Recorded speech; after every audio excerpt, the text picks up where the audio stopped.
So now we go back to Netflix and stuff, and you saw The Other Side of the Wind show The Other Side of on the Netflix. Wind, yes. So this is a documentary film about Orson Welles' last movie that he never really finished. So yeah, it's basically a documentary, and it starts off with his early life, his early films. Obviously mentioned Citizen Kane, and how Hollywood sort of disowned him for what he was going to do because he became a bit maverick. So he had to go to Europe to work.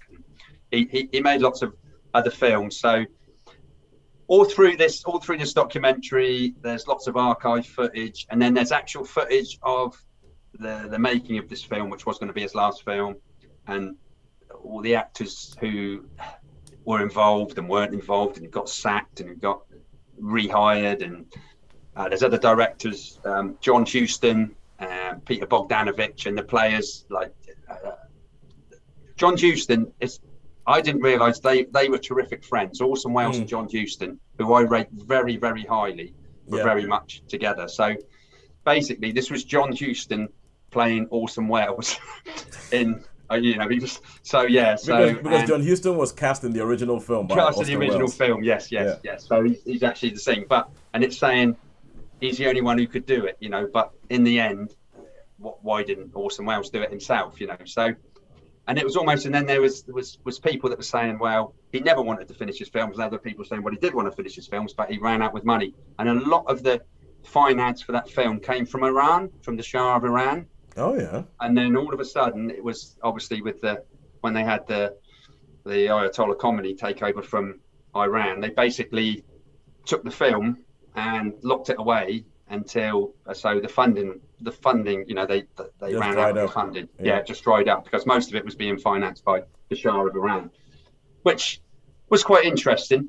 There's a lot of interesting stuff in this, and if you're into your films, and if you particularly like your Orson Welles films, I was thinking back, I haven't seen, there's quite a few, and I've seen a few, but there's quite a few I haven't seen.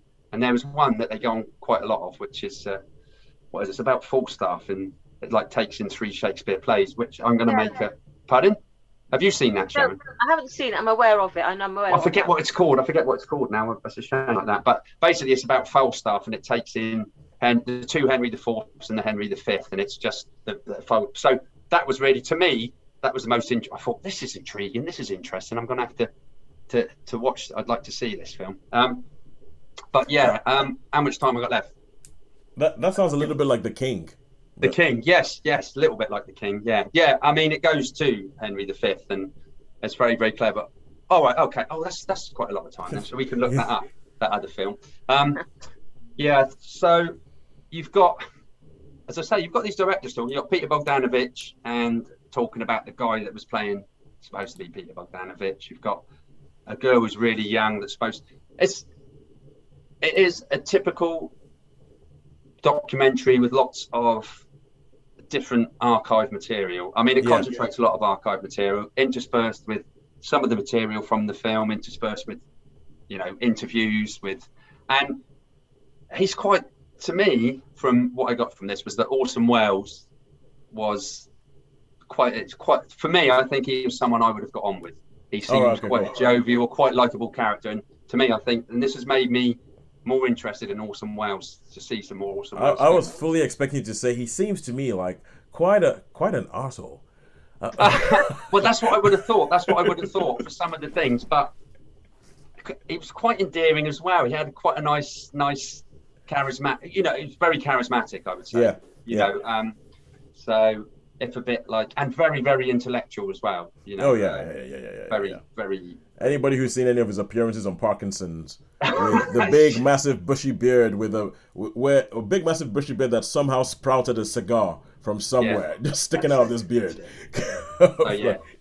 All right, so how many stars would you give this? Okay, well, this I'm going to give, it's a tough one, this, because I don't think it's quite worth a 4-star. I don't think it's quite worth a 4-star. It's definitely a watch if you're interested in that type of thing, and I am, and I got quite a lot out of it, but it did seem, how can I say, with documentaries, I wasn't totally engrossed with it. I could have been, it could have been one of those ones where you could look away or easily stop it and go to the toilet, or if you wanted to, if you wanted to make a cup of tea, which is the joy of streaming, you can say, is you could stop it which I think I did on one occasion. So, yeah, so I'm going to give this one a 3-star. But it's worth a watch if you like your movies.